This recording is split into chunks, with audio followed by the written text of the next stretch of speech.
And now, it's the Post Show with Pops and Kooky. A discussion about what you just heard on Limit Break Radio and Final Encounter Cast. LimitBreakRadio.com.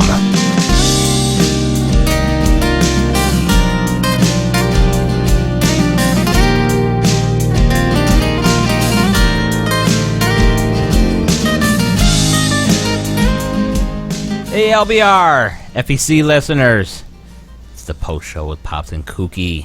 Back. Kooky is back. Yes, and itchy. And itchy. I'm super itchy right now. How are you feeling? I think good. I'm good. I think today's the actual day that I don't feel dizzy, don't feel lightheaded or anything. I'm just itchy. Right. That's it. But I'm good. Good. How are you doing? Wonderful. I am doing wonderful. Hot. Oh, yeah. Yeah, it is outside 90 degrees in Detroit right now, and there's a storm passing by, so it raises the humidity, which is probably a good 95 degrees outside, and probably in here, probably good a little bit over 100 degrees. At least if that's what I might be over-exaggerating, because I guess I'm a drama queen like that. No, you have good humidity over there. It's 90 degrees over here, too, but I have the AC on. Right. I can't hear it as much as Aniero's AC, but I have that on. Right. Oh, yeah, it's like a jet engine. Yeah, I heard it. Yeah. Yeah, it's pretty loud, but it cools off the studio extremely fast. And same with his living room. He's got one out there, too, and it just cools everything off really fast. So they're nice, but it's very hot. Yeah, I can tell. So, E3, how much fun did you have? A lot of fun. Yeah, I bet. It was more of a professional aspect versus being an attendee aspect from this standpoint, since I was actually labeled as a media person this year. Nice. So, again, it was different. You have to schedule all the interviews beforehand. So, of course, that didn't happen. I had to actually go to, like, the lesser-known game booths, and it was able to get those interviews. But the other, like, the big ones, I was able to get their PR emails or whatever to prepare for next year. Next time. So, I mean, it was our first time out there. You know, you did a wonderful job. Thank you. You're welcome. Thank you. I was nervous. I was like, I don't know what to talk about. I'm just gonna wing it. Right. So, I mean, how was the food out there besides the truck, the food truck? That's all I ate. Food truck. Oh, really? But you only had one bad experience. You know, I mean, that's not too bad. That was actually separate from E3, but. Yeah, that was Friday night, which is totally different. It's at Orange County. It's a night market that happens once in a blue moon. Right. But with E3, I only had a food truck and granola bars that I brought from home. Oh, God. And that's basically all that I ate. That's not a good diet. Yeah, I know. But it's a convention. I mean, that's what mostly conventions are. You eat horribly and run around like crazy. Right. And it looks like the storms have passed where I live because I am not in studio. Oh, no. Yeah, hopefully I got power because I hate sleeping in this kind of heat. Oh, I know. So, anyways, when you had your wonderful experience on Friday of the Resident Evil game, which had me busting up laughing at home. You had me laughing. I seen you were streaming. I was like, you know what? I'm going to check out her stream. And I missed your Uncharted. And I remember, I think I asked you if you could just play it again because I just joined. But, I mean, so how visually it looked fun. I mean, was there that kind of a, you know, like a horror kind of a blah, you know, like a spookiness to it? Yes, definitely spookiness. On edge, yeah. I do not like I always hate games or movies where you're just in a dark room and all you have is a flashlight. Right. That freaks me out and it totally mind fucks with me. Right. Especially like I hate paranormal stuff. I mean, I really hate it. I don't sleep well at night. I have to have all the lights turned on after watching something scary like that. Like the movies that the people like move really slow, then really quickly, and then backwards. Yes! Yeah. Oh my god, I hate that. Like there's that new movie that's coming out called Lights Out or something like that, where you can only see these shadows in the dark. God. And then when the light comes back on, they're gone. But then when you put the dark back on, they're like looming over you, like what? Stuff like that. No, yeah, that's a new movie coming out. But really, Resident Evil had that nice horror game experience back on track. Right. And that's great. I really like it. I mean, like I like how they go back to a horror experience versus a game. So I am excited for that. I mean, I'll probably watch someone else play it, but yeah. Did you ever find the alternate ending that Skrull talked about? No. I think he's lying. No. Well, no. I did find one conversation, and that's it. Maybe so, that was it. I think that I guess that was the alternate ending, but I was looking at the link that he sent me. I guess there's like 2 more conversations. Fine. So. Okay. Now you started having back pains throughout that whole stream, right? I know, right? Was that related to your gallbladder? That's probably it. Okay. Because you kept stretching. It's like, oh, my back. And I thought it's because you did all that walking, you know. That's what I thought, too. I definitely thought it was from the walking. But then Saturday morning at 1 a.m., I started having this pain, like, in the middle of my chest, but, like, below the rib cage.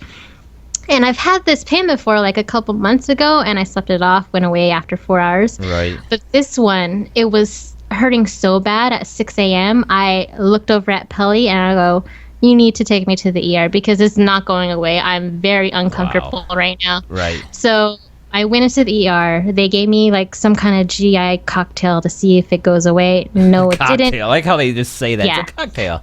It's a GI cocktail. Right. So they gave that to me. All it did was numb the back of my throat and made my stomach started hurting. And then they're like, okay, we're going to look in more. Did a whole CT scan. And they said, hey, your gallstones are big. They can't pass. Oh. So your gallbladder is basically nothing. It's a Ziploc bag. That's how they explained it. Wow. And they're like, we'll just take it out. We're going to do it right now. And I'm like, so by 12 o'clock that day, I'm in the operating room and it's knocked out. They took out my gallbladder and I stayed overnight at the hospital. It was a crazy experience. So you went in at 6 and you went into surgery at 12? Yeah. Wow, that's pretty fast for somebody who's been in the hospital like I have. Excuse me, that's really quick. It's a small local hospital, so they missed it. They didn't have like a lot of people going in there right now. Right. Well, I'm glad you're okay though. Jesus. Yeah. Thank you. Yeah, you had a Thank you, LBR me and everyone for all the well wishes that I got throughout the week. Thank you. I'm good now. Glad you were back. I mean, we seen you were in chat on Sunday. Yeah, I decided to tune in. You're but crazy, then, woman. Hey, I love you guys. And then the nurse came in and they're like, turn it off. I'm like, okay, fine. Fine. Do I have to? Yeah, I had to share a hospital room with this 93-year-old woman, and she was really sweet. Oh, she was? Okay. She was really sweet. She's from New York, that's why. Oh, she's from New York. I was hoping it wouldn't be one of those stories where she was a really loud and obnoxious, farty person.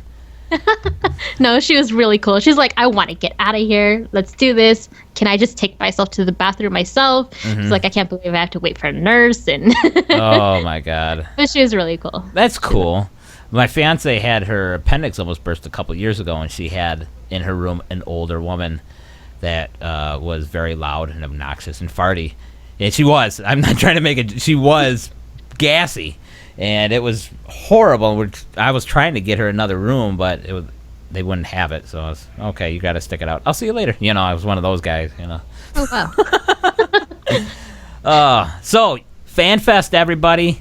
Hopefully, yay, we're all going. Yes, hopefully LBR will have a big representation out there. And what was your experience with getting tickets, first of all? wasn't bad. I mean, like, I have experience with San Diego Comic-Con tickets. Right. So this was actually not bad at all because I just opened up 8 windows. I had 4 on my PC, 4 on my laptop. Oh. And the 4 that were on my laptop actually all got through just fine. And yeah, it was fun. Right. Did you have any worries or anything, or Nah. no? No worries. I think. I mean, like, the Virtue queue, you would usually say a warning. It would say a warning if the tickets were getting low. Oh. But it didn't. Okay. So I'm like, okay, I think we're fine. So. Awesome. I think out of everybody, I was the only helpless one because I was at work. Oh, no. And my fiance was ordering. So at 3:05, I didn't hear anything because I didn't know what the process was. I was in the dark. I texted her, so did you get the tickets? And nothing. And I'm waiting, and I'm trying to work and trying, not to look like I'm a jackass at work, not doing work. But then I texted her again. I said, did you get them? She finally texts back, don't worry, I'm in a virtual queue. And I have no idea what that fucking meant. I'm sitting there, it's like, oh, shit, we're not going to go. We're going to be the only 2 not going. No. And then I get out of work, and she finally, she calls me. And I don't know if she's listening, but her ringtone is the Imperial March for Star Wars. So she never calls. I'm like, who in the hell is that? And I looked, I'm like, oh shit. So I got in my car, I talked to her. So we got the tickets, so we're going to be out there too. And then she wanted to know what my thoughts on were flying. And I told her, I don't know. You're the one in front of the computer. You got to tell me what the times are for check-ins and stuff. So I said, just hold on. We got the tickets. We'll get, so when I got home, we figured it all out. So we got the room, we got the flight, and all that other garbage that goes along with it. So, yeah. It's real, guys. Yes. LBR in full force out at FanFest. It's going to be fun. And crazy. Yeah. Have you been out to Vegas? Yeah, I'm actually a Vegas family. Oh. When we were little, my parents would take us to Vegas almost every weekend. Right. So my parents actually do still go to Vegas all the time. So they rack up a lot of Vegas rewards. So I know the Vegas area. I just don't know all these new casinos that are out there. But like Paris, I know. Oh, really? Nice. So it's my first time. Oh, really? Yeah. I'm scared. You'll be fine. Carletta said you're going out there, Carletta? I hope so. I know. You're one of the people that I really want to meet because every time you call, you have me cracking up. She's one of the persons I really want to meet out there. But yeah, I mean, my fiance, she hasn't been past Ohio, so it's going to be her first time on a plane. So yeah. Yes, awesome. I need to meet Carletta. Got to. Yeah.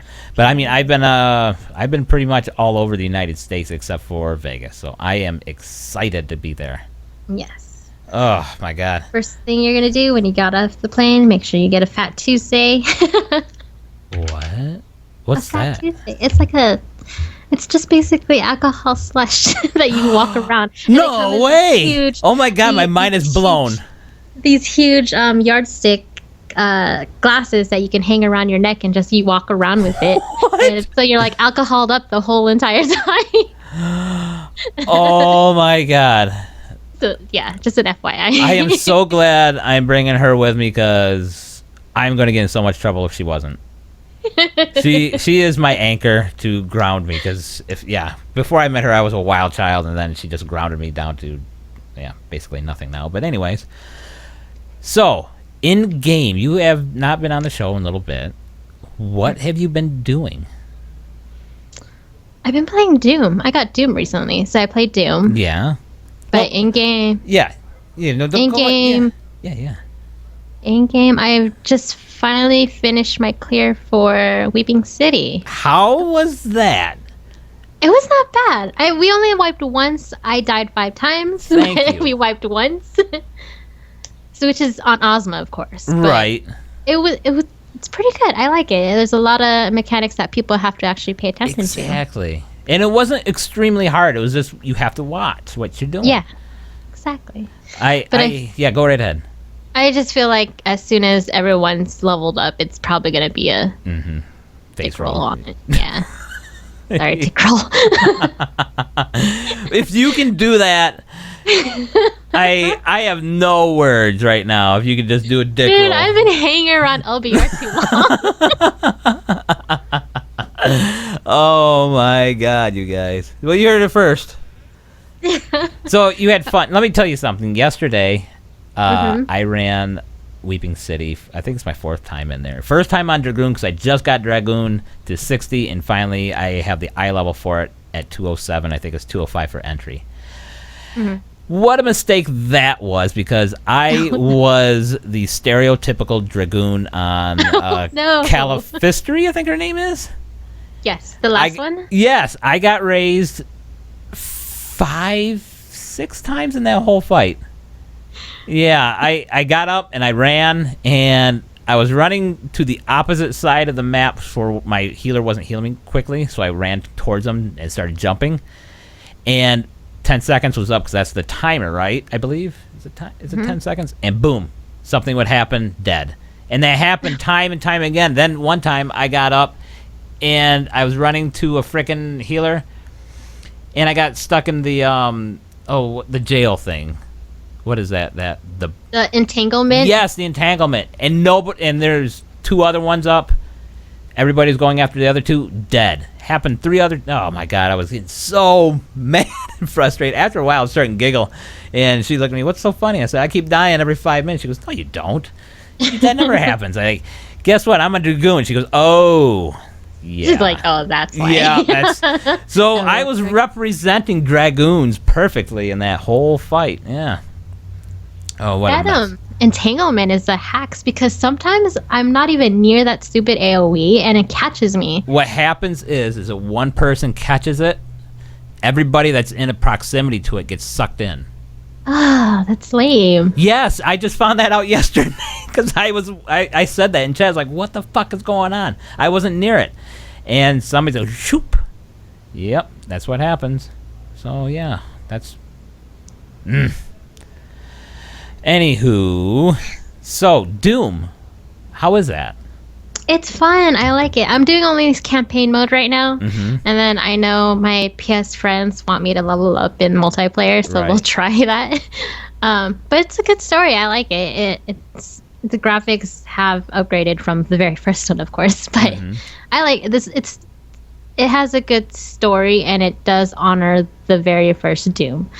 So I like that in that aspect of it. Nice. Did you play the very first Doom, or you were too young for that? Yes. Okay. I played it when I was older, but... I hate you guys. I really do. Oh, my God. What have you been playing? Oh, a ton of Overwatch. A ton of it. Really?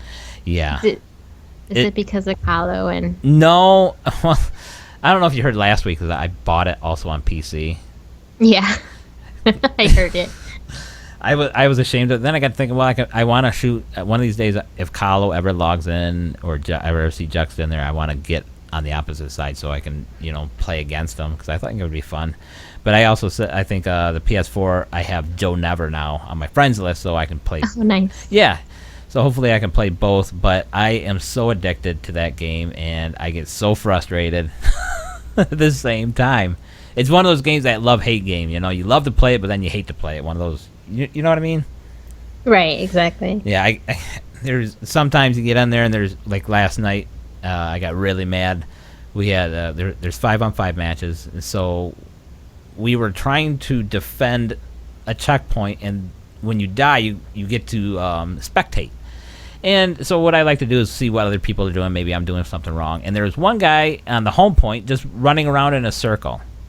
What? Yes, there's one guy running around in a fucking circle. And it was very upsetting because we are just getting annihilated on this map. It's just, this is so ridiculous. Oh, there I am. How about that? Just keep popping up. Yeah. Thanks, Kitty, for putting me back into game. Awesome. So, yeah, I mean, I keep saying that I'm going to be streaming, and I promise you guys I will. My layouts are almost done.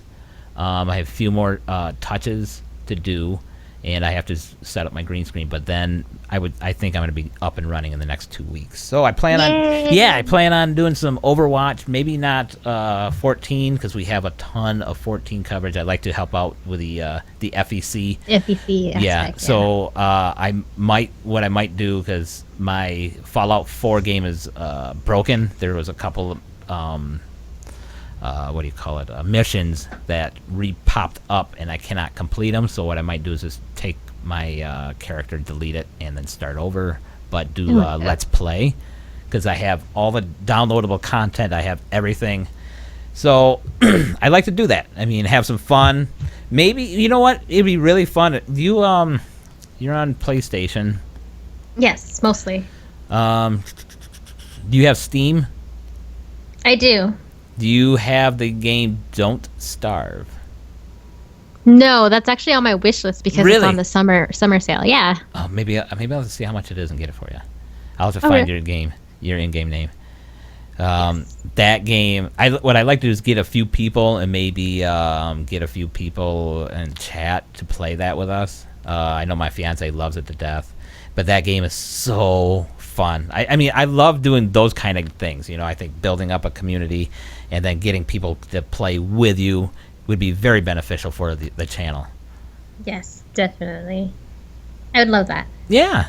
I mean, there's so many other games. I mean, we could even do some PlayStation stuff or stuff like that, you know. I think it'd be awesome. So how was Drake's? Did you go through all 4 or Uncharted? All 4 and the Vita Golden Abyss. You played all 5 on stream?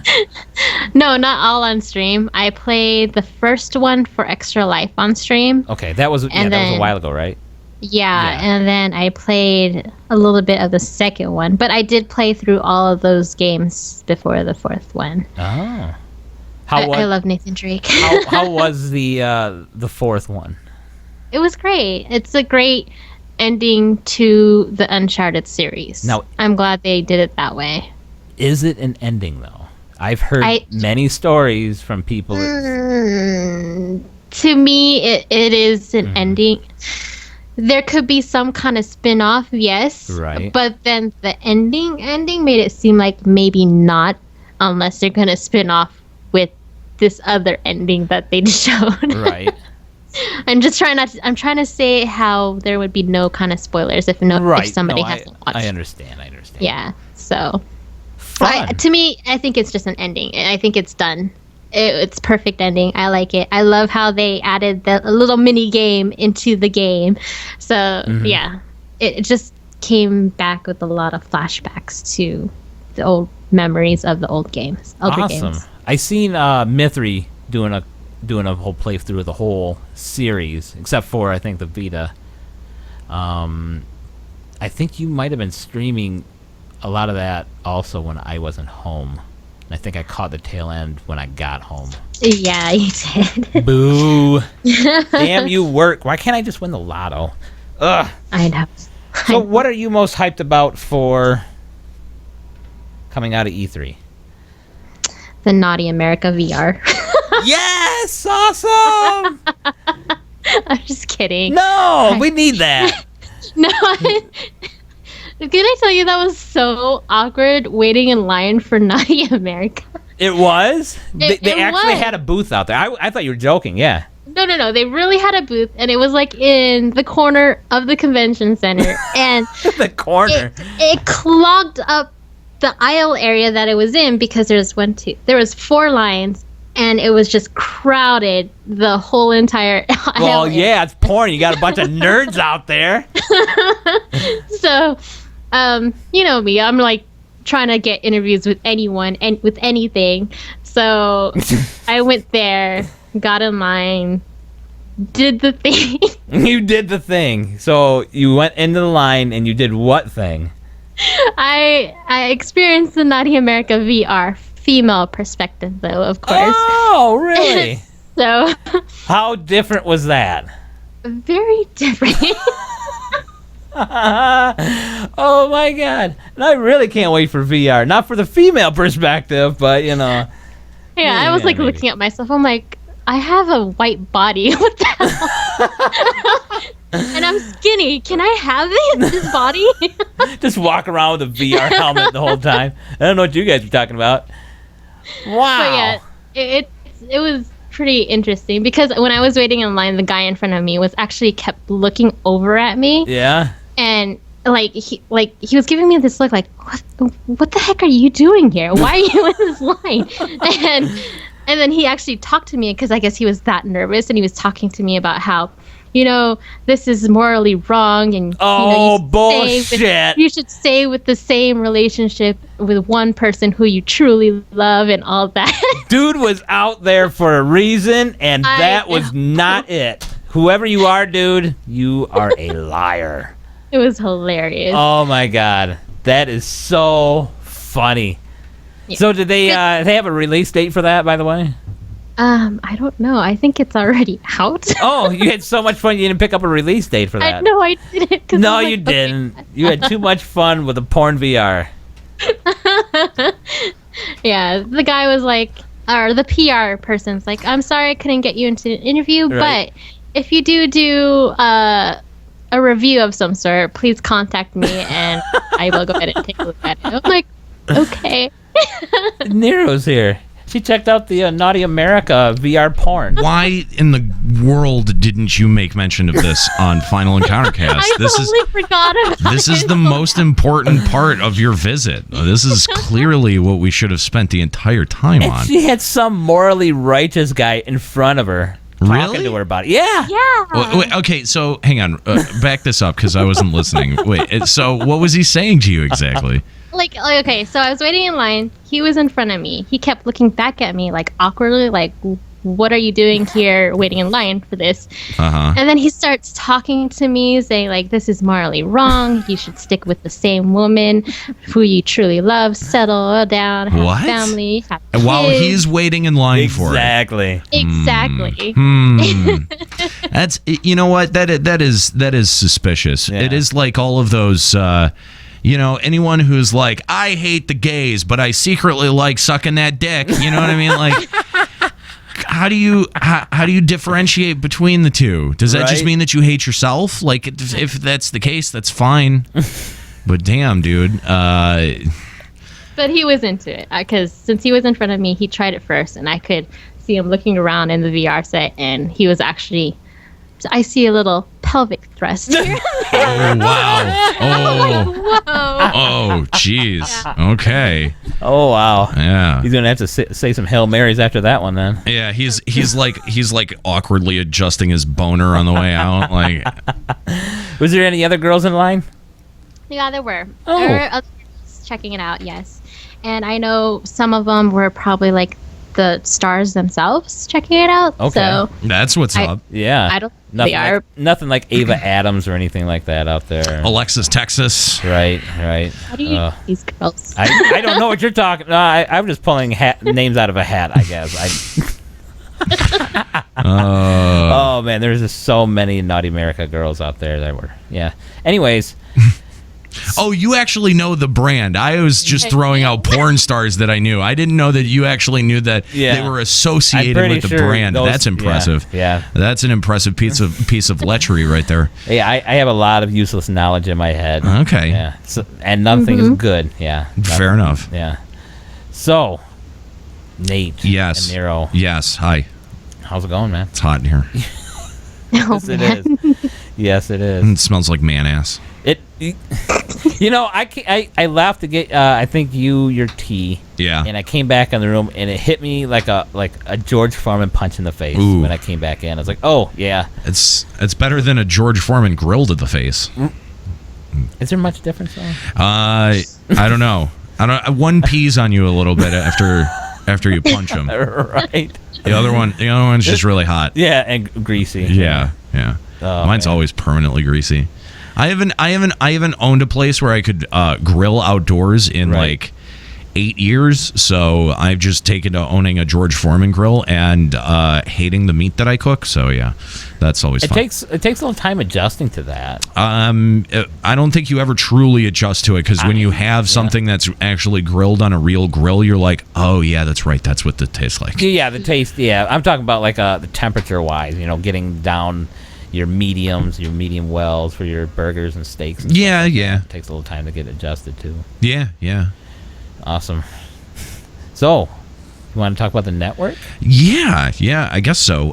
So we've hot scoops on the post show, everybody. So we've kind of been talking about this for a couple of weeks between LBR and FEC, and dropping a couple of hints. And so I thought I wanted to just talk about it a little bit more.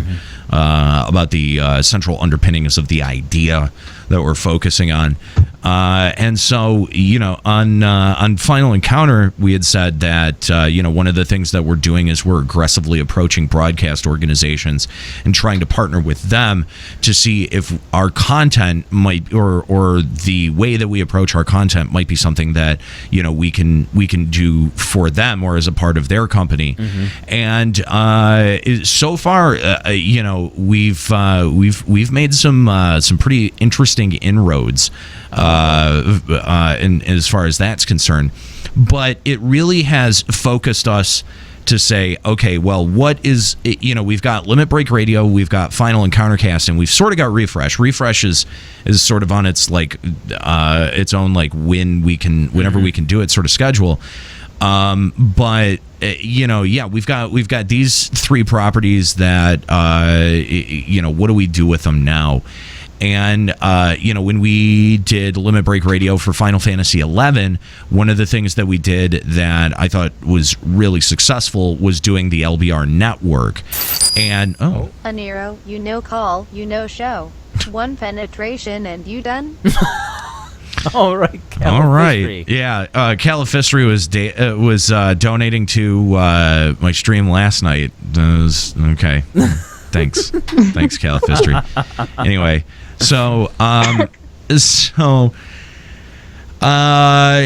we wanted to try to figure out a way to unify these three brands, because there's nothing about Final Encountercast when you come to the show unless you're coming from Limit Break Radio, or you hear us make mention of Limit Break Radio, that really identifies us as a part of Limit Break Radio. So, and same with Refresh. Refresh, features myself, and we wanted to try to tie that in with the brand that we're creating. And so we've come up with the idea of the LBR Network, and I'm just going to call it the LBR Network. We've got the acronym worked out. We know what it stands for. It's not Limit Break Radio, but it is going to be how we brand the network moving forward. And so all three of the shows will fall under the LBR Network. We're currently working on a site that will feature content from all three programs, and at that point is when we're going to focus on branding all of our stuff for LBR Network, and making that the face of the organization, as opposed to the way that it's sort of set up now, where Limit Break Radio is our flagship show, and Limit Break Radio still will be our flagship show. Except it'll be brought to you by the LBR Network, and you can find all of the information for all of the shows at one place. Under one umbrella. Yeah, and that's lbrnetwork.com. Oh, yeah. So that's really exciting. And, the way that... Because some people have been kind of confused, like, all right, Aniero, you've been making podcasts for 10 years, and yeah, we get that you've also been working in regular radio, but like, how are you trying to make this, how are you trying to bridge this gap? Like, how are you trying to bridge the two? And, this has been a question that I've been thinking about for years.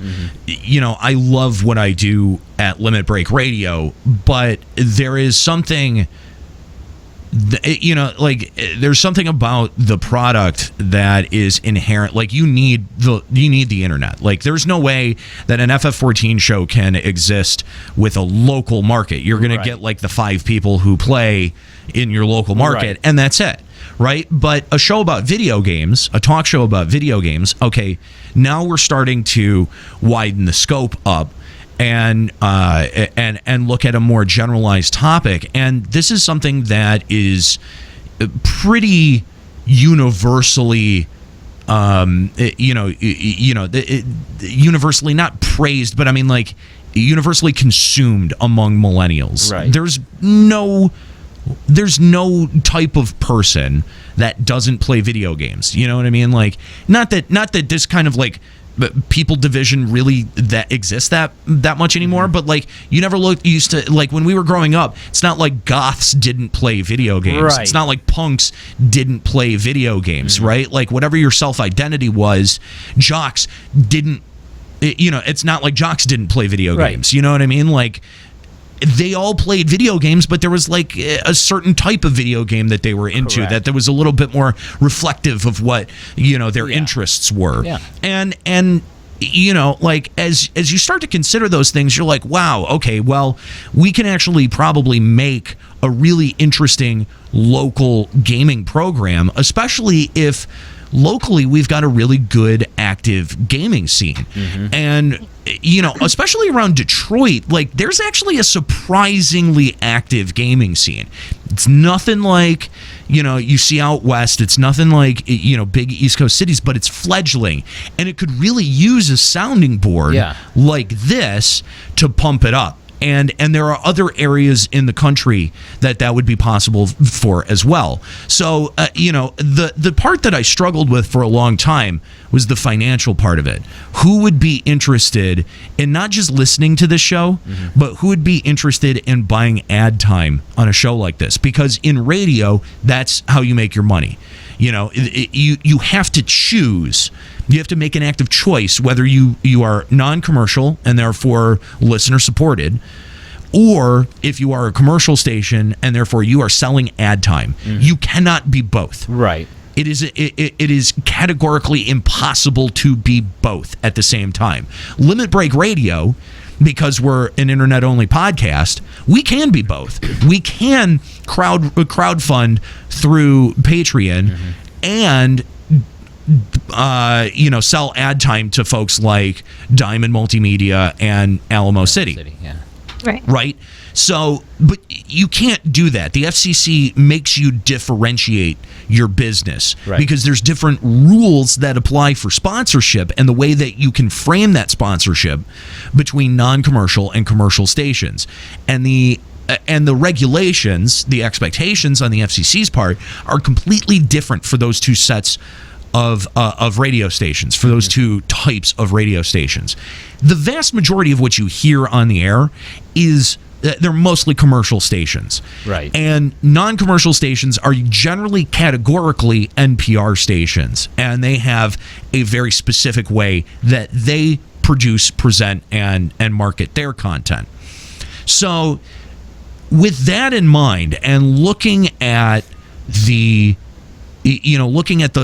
local economic influences, something that I realized was that, we have a huge preponderance of local game stores that have been around for a long time.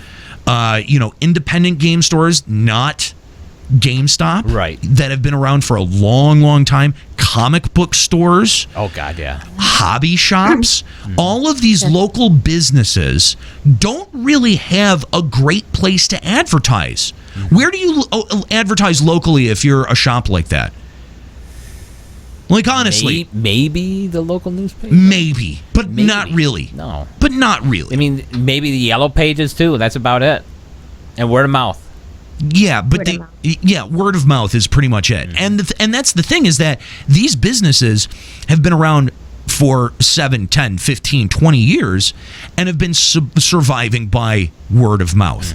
And they have a kitsch, very niche thing that they do in a niche community that they sell to. And they've been able to remain open in very lean economic times. These guys, I guarantee you, if you give them a place where they know 100% of the audience that's tuning in would be interested in the products that they sell, guarantee you could sell them advertising. Oh, God, yeah. Who would listen to it? I think that if you went around and you told, you went to your big local anime conventions or your big local comic book conventions, and you just did a standard promo push like you see promo teams do at radio stations all the time. Street teams, yeah. Yeah, street teams. You just do that and you tell people that, hey, we've got a show about video games and it's on at this time. I guarantee you'll get people tuning in. Oh, God. And that'll spread through word of mouth. I mean, it's very you would need a very light promotional push, and I think you would start moving the needle. But it's not just that. It is the niche broadcasting and it's the niche audience building that you're doing over a broadcast entity that advertisers are going to look at, and they're going to jump at that opportunity. So you've not just got these local hobby shops, you've not just got these local game shops, you've also got large corporate entities. Take Red Bull, for example. Yeah. Red Bull is putting on esports events from coast to coast. They want to sell tickets. They want to put butts in seats. If they've got an event that is going on near you, they're gonna want to promote that. Yeah. If there's a professional esports event or qualifying matches, that's all stuff that you can report on. There is a local scene that you can engage with and be engaging to that will latch onto that sort of content. And I was talking to my dad about this and a couple of weeks ago. And he said something that was really important to me, because he's a broadcaster. In a while, he's been in it for a while. Yeah, he's topping almost 30 years, or no, I'm sorry, almost 40 years as a broadcaster. He's retiring at the end of this month, and I've got a cool retirement project that I've been working on for him, and I'll share that with you in just a second. But he said something really interesting to me, and I really took this to heart, and I thought that this was a great piece of wisdom, because he used to work at and actually he still does, works at this legendary radio station called WRIF in Detroit, the Riff. And it has survived the test of time.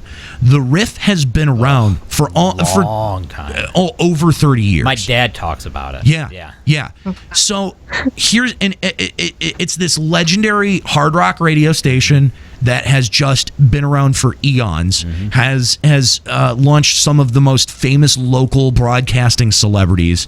My dad worked there in his 20s and his 30s, and actually, after he moved away and ended up moving back to Detroit, he came back as the general manager. Oh, really? Yeah, but that's a whole different story. But what he said to me was that, look, you guys don't. And he was speaking generally of my generation. You guys don't have an attachment to a set of call letters because they were never yours. Right. They were the keys were never turned over to you. The reason that I have an emotional attachment to WRIF is because when I started listening to that station at 23, I was listening to 21-year-olds. And they were doing stuff that I thought was totally insane. Right.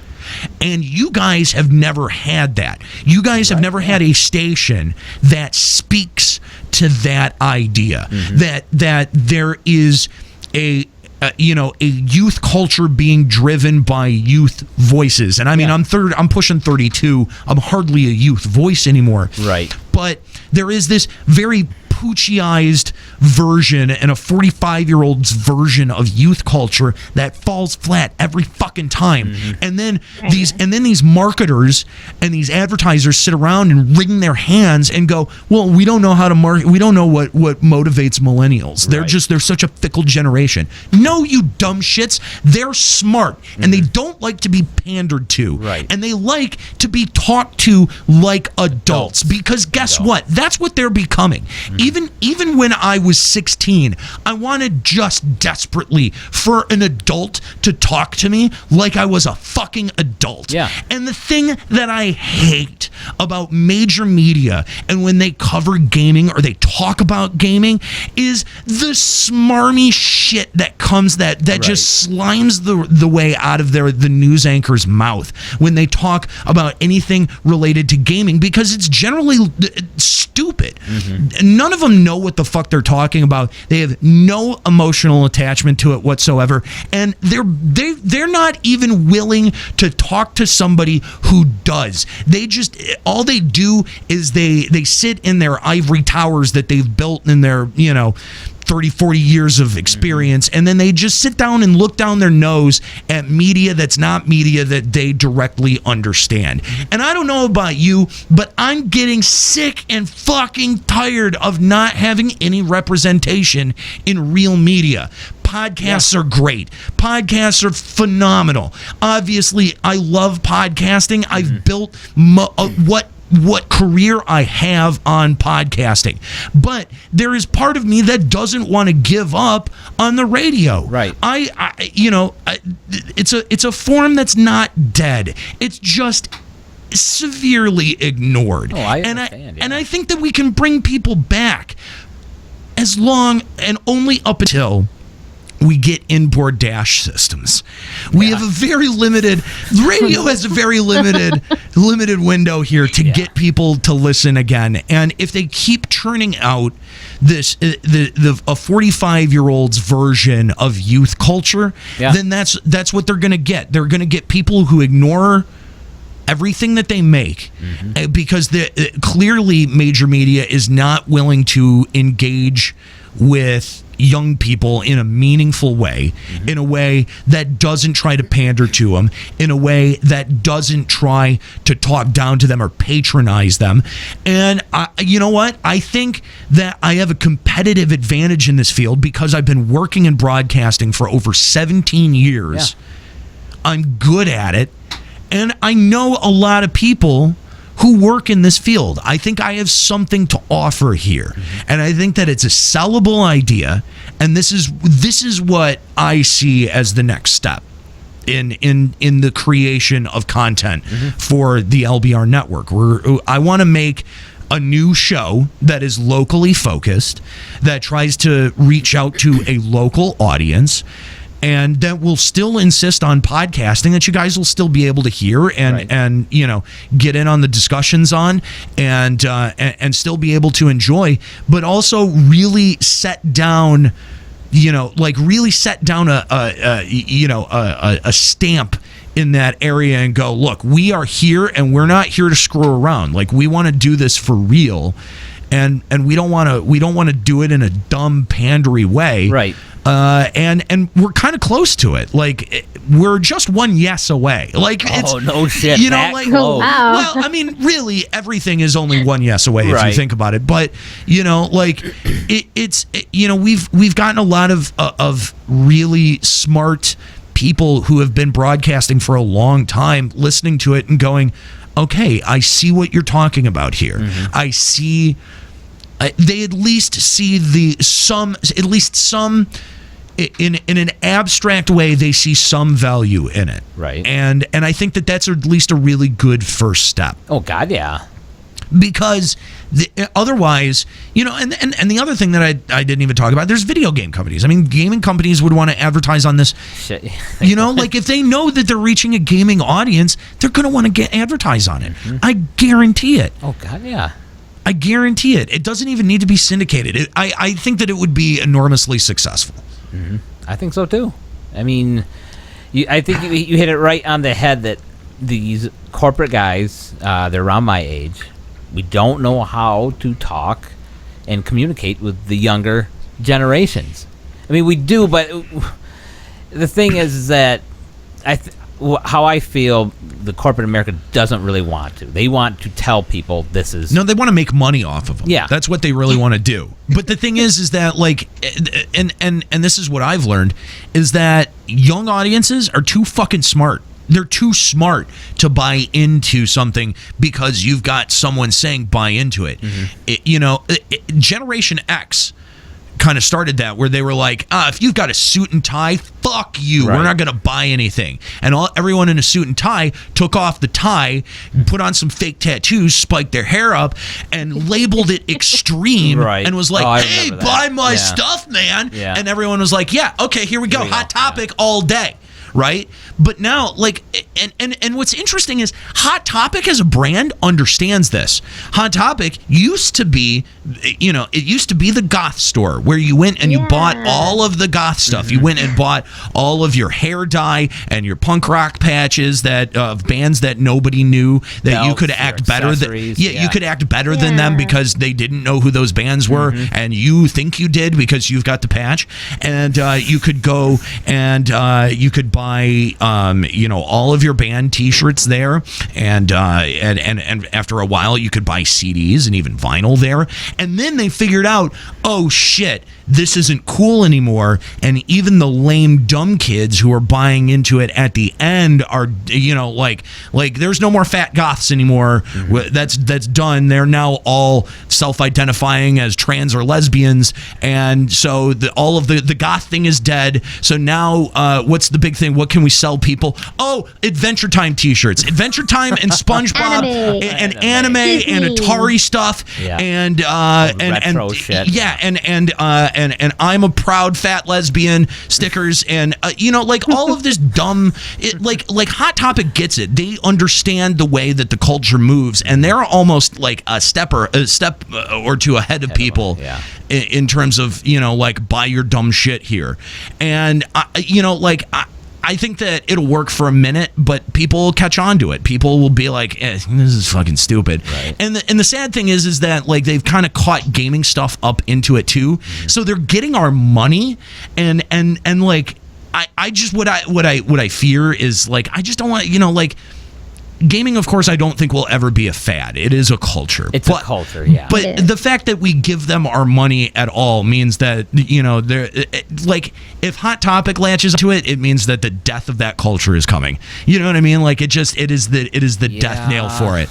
And the thing is that there is real stuff and real representation. And instead of of course, someone like Greg Miller could make the jump over to to doing a radio show quite easily, and I'm sure that he's got hundreds of thousands of people that listen to him on the internet, and of course he would get some of that if he jumped over to doing that on a regular radio station. But I don't think he's there. I don't think he's trying to sell them on that idea. I'm here now. I'm trying to sell you on it now. I've been doing it for 10 years. Let's do this. Like, let's give it a shot, and let's be the first one here. Like that's sort of like my thing that I'm doing. I'm saying is like, dude, if we're the first ones here, it's going to be a big deal. Other people are going to follow, but if we're the first ones here, we're going to get big pushes from Kotaku. We're going to get big pushes from, all of the gaming media outlets, IGN. Yeah, and then locally we'll get love from papers as well because it's a unique take on and they'll get to talk down about it too, which of course the media loves to do. Right. But I would love for that opportunity, and the thing is I've stopped waiting for someone to say, hey, would you like to come do this? And I've started going, hey, we have worked our asses off developing something that we are really proud of and that we really want to present you with. And so take a listen to this and let me know, can you ever imagine something like this on your airwaves? Oh, yeah. And I think that with what we've put together on Final Encountercast, and the huge support that you guys have shown us on Patreon and the huge support that you guys have shown us at the website and listening live on Twitch, like, we've got the numbers to back some of that up. And we've got some of, we can go in there and say, look, this is what we've done in a 1-year period. Right. And if you think that it's not a moneymaker, you're wrong. You're absolutely dead wrong. And I just want someone from outside the culture to kind of buy into the idea that the culture is valid enough to talk about on it. How do we talk about video games that is any different from a way that a sportscaster talks about sports? We don't. We don't. Different. We don't. It's what we do is just ESPN for video games. Yeah. It really is. You have a story and report it. Yeah. Just like they have their stories on, say, like Calvin Johnson retiring or whoever, or Gordie Howe passing or whatever. What are the ramifications of Calvin Johnson spraining his ankle over the weekend? Exactly. People can break that down for 7 hours. And they have. I know. I've heard it. You have your stories, and then you have your fantasy football stories. And Absolutely. Shit yeah. Yeah. I mean, It's really the same thing, and I think for an entire generation that's grown up with this kind of media, that it will ring very true. Mm-hmm. So that's the pitch, guys. That's basically the idea in a nutshell, and what we've been working really, really diligently on in terms of trying to bring someone to the table and convince them that this crazy idea is worth investing in. Sounds like a fun So venture. spread the word. Everybody. Well, we've had some people who are like, yeah, I've sent your demo along, and Oh, really? yeah. That's exciting. Shout out to Evil Hippie. He was very cool about that. Hell yeah. Sending our demo Oh, along. nice. So yeah, that's pretty much it. That's at least all we're willing to share at this Share right point. now. Yeah. So, your father's retirement. Yeah, my dad's retiring. You told me about this last week, and I thought it was awesome. So, all right. So, I'm sure that people during the show actually switch over to the camera for this. Let's see. Which one? It's is full face is what it's called. There it is. All right. So, I'm sure that people saw this box that was sort of chilling in the background of my shots in the far off shots. So I want to share with you guys what's in this It's box. a pretty heavy box, people. Oh, it's super heavy. It's super heavy. All right, so what we have in here we have a whole bunch of these. Oh, no, okay, there we go. Right there. Yeah. These, right? Okay, and you're like, well, what the fuck is that? Are they Beta records? Are they they beta cassettes? A lot of people are not going to recognize this technology. I'll tell you that right now. They are reel-to-reel tapes, 7-inch reel-to-reel tapes. And what these reel-to-reel tapes contain is these are recordings of my father's sets when he was on the radio in the 70s and 80s. I think these are mostly tapes from the 70s. This one is from 1972. Wow. That's older than I am. We've got tapes in here from, this is, I don't even know that set of call letters. They've got some voice inserts here. Now, these are some from Texas? Some of the, I don't know if, I think he was off the air by the time he moved out to Dallas. Okay. Most of these are actually from, as I was talking about earlier, riff. A lot of these are riff tapes. Anyway, so these tapes have been chilling out in my parents' attic for decades, and I've known that they were up there for a while. Like you can switch off the cameras. They don't need to see me sitting around and sweating. They've been older than A-Track. Scorpio's asking in chat. No. Yes. I think they are. A-Tracks were in the 60s as well. I think reel to reel was actually it predates. Yeah, that. no, yeah, you're right, because they used that also for the first, I think in the 60s for computers as well. My dad worked on those. Yeah. Reel to reel tape used to be used for data. Mm-hmm. But anyway, so these are the demos that he recorded, at his time at Riff and while he was an on-air jock. And after he moved out of Detroit, he was no longer on air.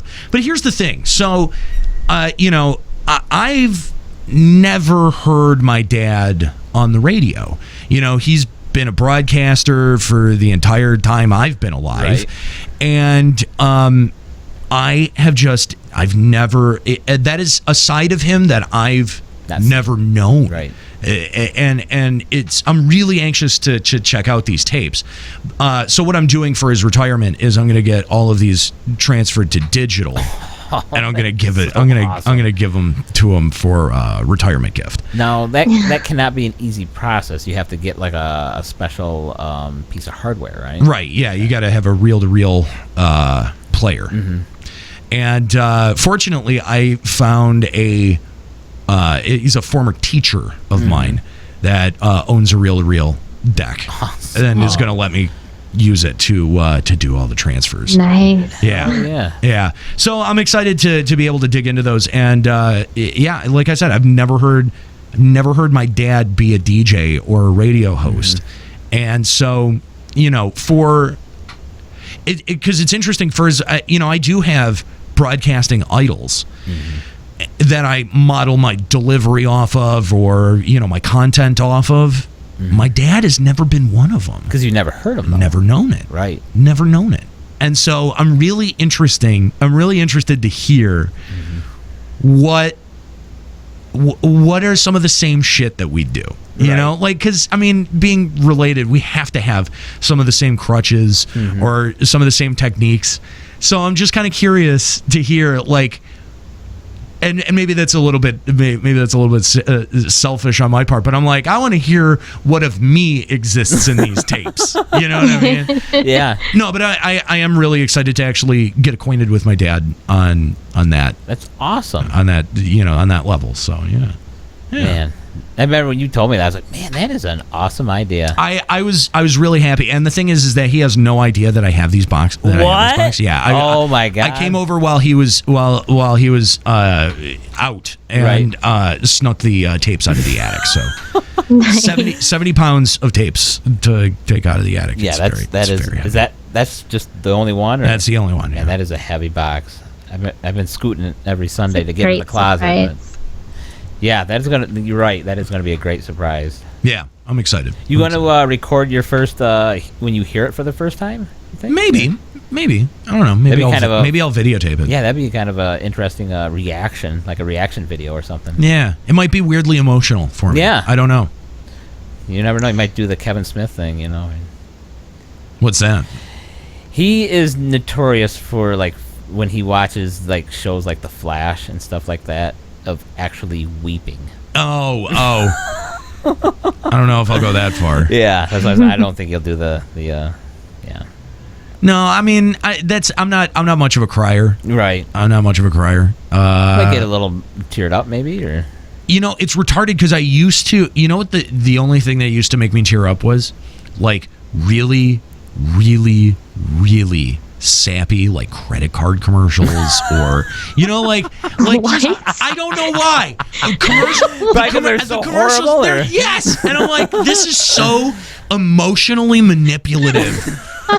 It is terrible. It's terrible. I used to tear up at those all the time. I don't anymore. Right, but yeah, right. There was like a whole wave of them. Like, everyone was like, oh, those ASPCA commercials with Sarah McLachlan singing are the worst. Oh, I'm like, yeah. I'm like, no, fuck you. The tender moments between, like the sad puppies and stuff. Like a father and his son or something. Like that fishing hole moment or something. Right. That like got me in the fields. It doesn't make any sense.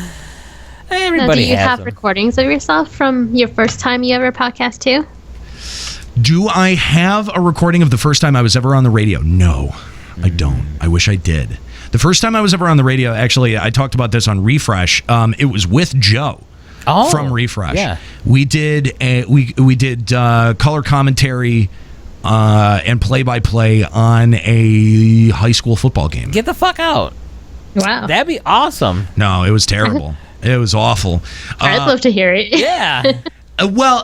Nobody thought to record it. Right. So it's lost to the annals of history. But it's funny because he reminded me of a story from that incident that I had totally forgot about, where I at the time, even when I was that young, I was a huge fan of like Drew and Mike and stuff, and we were just we were like, hey, it's an opportunity to be on the radio, let's have fun with it.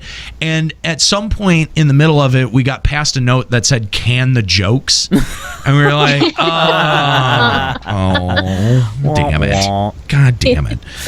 That was the first time that I was ever on the air. But any of the earliest recordings that I have of myself, I've already digitized, and you can actually find some of those out there if you look. The radio show that I had in high school and in college, it's called Adrenaline Radio. You can find it, I think it's at adrenalineradio.blogspot.com. Has a bunch of interviews, including an interview that I did with a guy by the name of Ian MacKaye from the bands Fugazi and Minor Threat. That was the first interview that I ever did. And I am probably all of 15, 16. I don't know that I could even drive in that interview. But you can hear that at Adrenaline Radio. They were a big band, Fugazi. Fugazi was huge. Yeah. And so was Minor Threat. Minor Threat was like one of the most influential punk bands ever in the history of punk. So it was huge. He was like my idol. Right. And that's actually a crazy story too. The high school radio station that I did a class for, we were assigned roles like a regular radio station. Right. So there was a hierarchy, right? And so my second year on staff, I applied to be the music director. And they gave me the position, and they gave me the spiral bound notebook that was a list of contact information for all of the biggest record labels. Really? And I was a huge punk rock fan, and there was a bunch of big punk rock labels. Fat Records, Epitaph, AF Records, they were all listed in there. So I just started calling all of the punk record labels and going, hey man, I do a high school radio station and I do a punk rock show. Can you send me free stuff? And they were like, yes. And they just would send so much free stuff. And one of them that was listed in there was Discord Records. And Discord Records was started by Ian MacKaye at his mom's house. It was this very DIY record label, and it was known at the time for being one of the largest and most influential DIY record labels that stayed DIY. Epitaph eventually got out by Sony, like their distribution got bought out by Sony. Fat Records had the same sort of deal, like they had Caroline Records that would distribute their catalog and stuff like that. Discord never did that. They never gave in. They never caved. They stayed independent. They stayed DIY all the way. Right now, they still release records right fucking now. And they're still run out of Ian MacKaye's fucking basement. And that was one of the numbers that was listed in there. And the book was a couple of years old. And Discord Records was listed. I was like, yes, I'm calling Discord Records. Right. I call him, and this dude answers, and he's like, hello? And I'm like, hi, yeah. I do my whole spiel, and I'm like, by chance, is one of your PR reps available? And he's like, well, I own the record label, so I guess you're talking to the right guy. And I was like, is this Ian MacKaye? And he's like, yeah, it is. And I'm like, oh my God, I'm talking to fucking Ian MacKaye, because he was like my idol. Like he was like the biggest, the biggest music person in my fucking world at that point. And I was just like, oh my God, do you have like 15 minutes to do an interview with us? And he was like, yeah, sure, why not? Really? And I'm like, and I put the phone on hold, and my co-host was named Kevin, and I go, Kevin! And I'm like, dude, Ian MacKaye, right now. And he's like, what? And I'm like, he's on the phone right now. Write down 5 questions that you could think of off the top of your head, and let's go. Right. And we're writing questions as we're sitting down to interview him. So we sit down, we do the interview. He gives us like 20 minutes of time. He sends us records and stuff. He's great. Awesome. We wrap up the interview, and half of it is gone. Half of it just didn't save. It's gone. Oh, no. It did not save to the hard drive. We had even recorded it in 3 different spots. Just gone. It was like our backups didn't work. We had to call Ian MacKaye like the next day and be like, would you mind doing that interview with us again? And he was so annoyed, but he so did it, and it was awesome. And that was the first interview that I ever did. So if you're an aspiring podcaster and you're like, boy, that interview was really rough, don't worry, the next one will be better. Just whatever you do, don't lose half of it. Don't erase half of it, because that just never ends well under any circumstances. And then, also one of the other interviews up there, Pat Thedick from Anti-Flag and Toby Morris from H2O. Those were all done when I was in high school. All the rest of that stuff is from college. But those were the earliest recordings that I have of myself on the air. Wow. Yeah. I've looked for other ones. I've thought that maybe I might have a full episode from high school somewhere on cassette tape. It doesn't exist. I've gone through all of them. So crazy. Yeah. Yep. So yeah. Yeah, I think we'll wrap it up. Game of Thrones is coming on very, very soon. Yeah, sure is. Sure is. Yeah, Kookie's almost caught up. She's getting through the episodes I provided for her. Season 4. Good. Yep, she's got season 4. I'm getting season 5 for her the next couple of days, and then season 6. Nice. Good. Then we'll Glad to hear it. Yeah, can't wait for the show. Yeah, it's not going to be next week because we're still going to be missing Nika. She's off in Japan. And we're going to do our Game of Thrones wrap-up show the following episode. So next episode, right? Next episode, we're going to be hearing from Eckhart Stier on Final Encountercast. If you missed it on Limit Break Radio, then you can catch it again on Final Encountercast. And we just want to make sure that if there is anyone that listens to Final Encountercast that doesn't listen to Limit Break Radio, that they know about Final Symphony, and they also have a shot at these tickets. And anyone who doesn't win the tickets, which by the way, I don't think we made clear, we're going to announce the winner on next week's show. So episode number 70, you'll know who won the tickets. You guys have a full week to decide whether or not you want to enter this contest. And by the way, the way that you enter is going to facebook.com/limitbreakradio and twitter.com/limitbreakradio. Either retweet or share the image that says LBR send me to the symphony. So make sure that you go do that, and that will enter you into a drawing for 2 tickets to go see Final Symphony. Now, the contest is going to be slightly different on Final Encountercast, and we're going to give them away live on the program. Ooh. You're not going to have a week. You got to tune in live, and that's got to be next week to Final Encountercast. So if you want a shot at winning 2 tickets to the San Francisco Symphony, performing Final Symphony with, of course, Eckhart Stier, as well as the pre-show talk by Hironobu Sakaguchi, then you want to catch Final Encountercast live next week here at twitch.tv/Final Encountercast. Man, it sounds like an awesome time. You're not going to want to miss it. Yeah, exactly. You're not going to want to miss it. And then the following week, we're going to be talking about Game of Thrones. Game of Thrones. So everybody get caught up. I got to watch those YouTube videos, the ones you shared with us. They're really excellent. Yeah, I can't. I'm gonna. I should be. You should watch them before they get taken down because they're Blu-ray extras. Yeah, I'm gonna probably. I have to watch them this week. Yeah. Because I guarantee you, as soon as they're like looking to put out the next round of Blu-rays, they're gonna look at anyone who has those up and take them down. Yeah, I guarantee it. Oh, I'm gonna have to check that out. Yeah. Do it while you can. All right, guys. Alrighty, you guys. Thanks for having me on the post show. No, man, thank you Thanks, for Aniero. all the insights. It's awesome. No problem. All right, guys. I think that's going to do it for the post show today. Let's cue up the music. And I'm not going to screw this one up because I rewrote the outro, everybody. So it's not. Hopefully, it's not going to be a dumpster fire. So you guys can find us at limitbreakradio.com where we have post shows. Also, finalencountercast.com where Kooky posts our news on our blog. Follow us on Twitter at Limit Break Radio and also at FEC Podcast. Throw us a like on our Facebook page, facebook.com/limitbreakradio, and also facebook.com/Final Encountercast. You can support the shows at patreon.com/limitbreakradio, and $1, that'll help us out, guys. That's all it takes. We do have a list of cool items that you can get. Excuse me. Let's see. You can find Kooky on Twitter at Kooky Persona.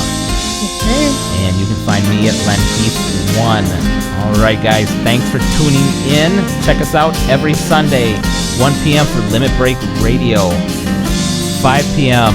Final Encounter Cast. Eastern time. Eastern, that's right. You guys, make sure you tune in next week for FEC. Get those tickets. And then the post show right after FEC. That'll do it for us, you guys. Everybody, have a safe week and see you next Sunday. Take it easy. Have a good night, guys.